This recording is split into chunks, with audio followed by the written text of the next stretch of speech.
I'm navigating my 50s now, finding a comfortable rhythm in these middle years. But this story takes us back a few autumns to a time when the days were beginning to shorten and the light held that rich, golden quality that makes everything look a little more nostalgic. Before I share this moment with you, please take a second to like this video. I'd really appreciate it if you'd share your own experiences in the comments, and don't forget to subscribe so we can keep exploring these stories together. Also, tell me, where are you tuning in from today? I love seeing the names of different cities and towns scrolling by, knowing we're all connected by this shared memory. I had hosted a dinner for the extended family.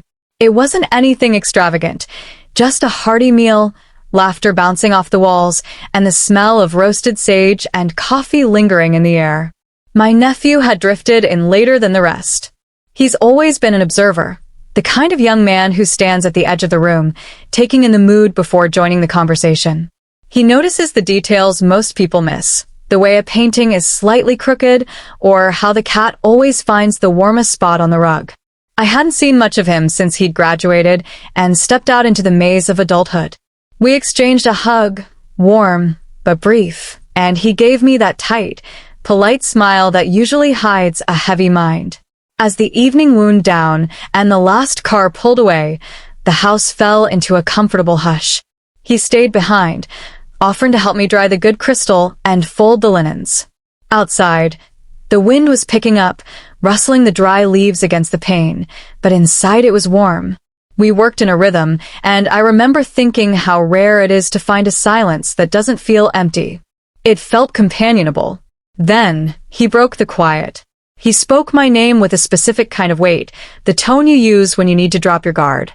I turned from the sink, a drying cloth in hand, and met his gaze. He looked tired but focused. What he said wasn't a cry for help or a dramatic confession. It was just raw truth. He talked about the pressure of expectations. He told me he'd been watching the older generations, watching me specifically, and wondering how we managed to hold up the world without crumbling under the weight. He admitted that he'd been replaying old stories I'd told at holiday tables, stories I'd shared without thinking twice, and how those anecdotes had become a sort of lifeline for him. In that instant, I realized how little we understand our own impact. We throw words out into the world, never knowing where they land. I didn't try to solve his problem. I didn't offer a cliché. I just stood there and listened. The refrigerator hummed, the shadows stretched across the floor, and the air between us shifted. It wasn't about me having the answers. It was about me witnessing his questions. When he finished, he thanked me, not for wisdom, but for presence. That gratitude settled in my bones and stayed there long after he drove away. That night, I stood by the back door looking out at the yard for a long time. The security light cut a bright path across the grass, and the silence felt profound. I kept turning his words over in my mind. They weren't shocking, but they were precise, the kind of honesty that demands honesty in return. The next morning, I took my tea out to the garden bench. The air was crisp, the sky a pale, washed-out blue. I thought back to when I was his age, how I had worn a mask of certainty while feeling completely adrift inside. I remembered wishing that an adult would just admit that they were making it up as they went along. I realized that time had looped back on itself, giving me the chance to be the person I had once needed. A few days later, my phone buzzed. It was him. He asked if he could come by again just to sit. We chose the twilight hour, that bridge between day and night when the world feels softer.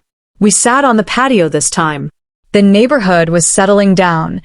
Distant traffic, a dog barking, the ordinary soundtrack of life.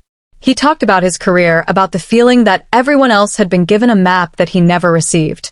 I listened, truly listened, in a way I had to teach myself to do.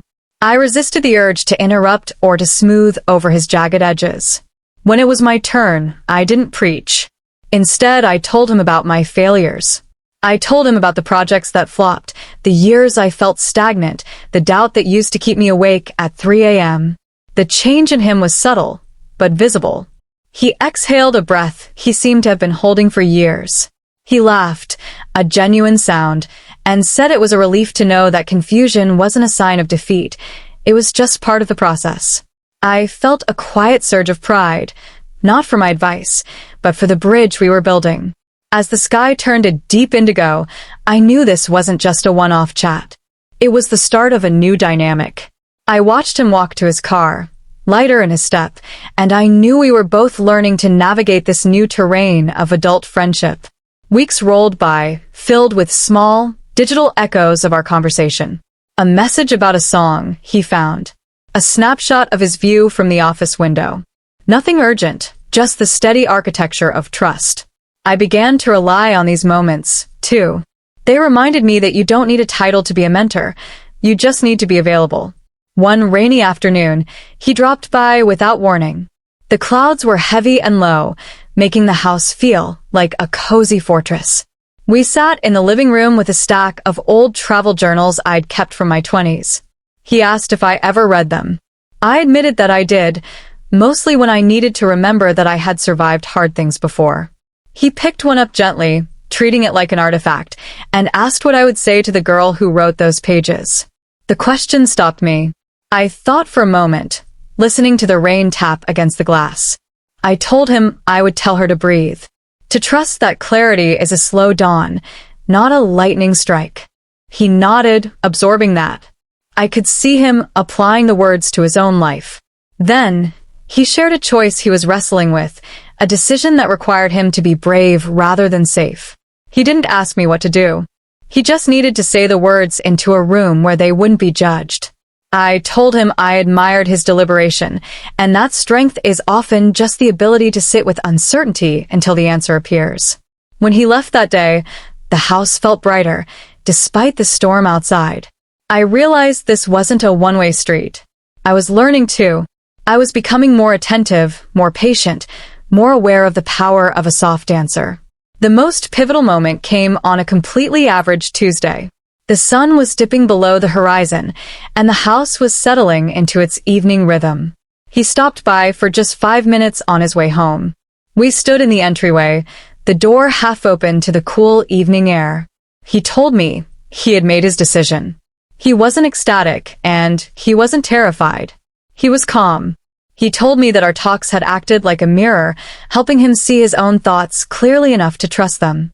He said knowing he had a place to speak without being fixed gave him the courage to fix things himself. His voice was steady, grounded. I felt a warmth spread through my chest.